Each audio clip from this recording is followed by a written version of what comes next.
युकाकू के आने के बाद यूजिरो ने खुद उसकी व्हील चेयर धकेली। यूजिरो तो सच में बहुत जिज्ञासु था। काकू की जिंदगी आराम से कट सकती थी, लेकिन उसने 100 साल से भी ज्यादा दर्द और ट्रेनिंग को चुना। उसने क्या छोड़ा, उसे क्या मिला? काकू ने कहा कि 4000 साल के चीनी मार्शल आर्ट्स में कोई भी ताकत के लिए उससे ज्यादा पागल नहीं हुआ है। जब तक वो ताकतवर बन सकता था, तब तक कोई फर्क नहीं पड़ता था कि वो औरतें, रुतबा, शोहरत या पहले मिली ताकत को छोड़ दे। ये सब मजबूती के लिए था। इस पल में सबसे बड़ी हिंसा और बेहतरीन मार्शल आर्ट्स का सामना हुआ। यूजिरो ने काकू के चेहरे पर सीधा मुक्का मारा।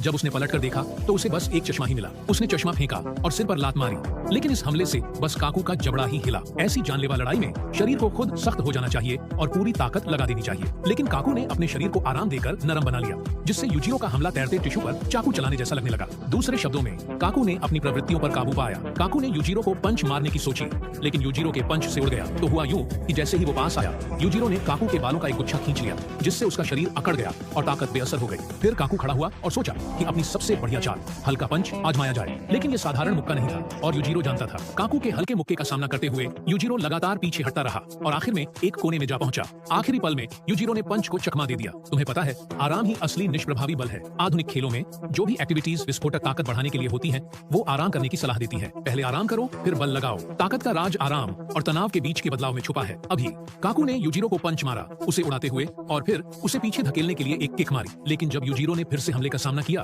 तो उसने हवा में पलटी मारकर हमले को बेकार कर दिया। बिल्कुल सही, उसने काटने वाली शक्ति का इस्तेमाल किया। इस हालत में काकू के हमले अब उस पर असर नहीं करते थे। ये देखकर काकू बहुत खुश हुआ। निष्प्रभावी बल के खिलाफ निष्प्रभावी बल, कौन जीतेगा यार? लेकिन यूजिरो ने कहा कि वह अब काटने की ताकत का इस्तेमाल नहीं करेगा।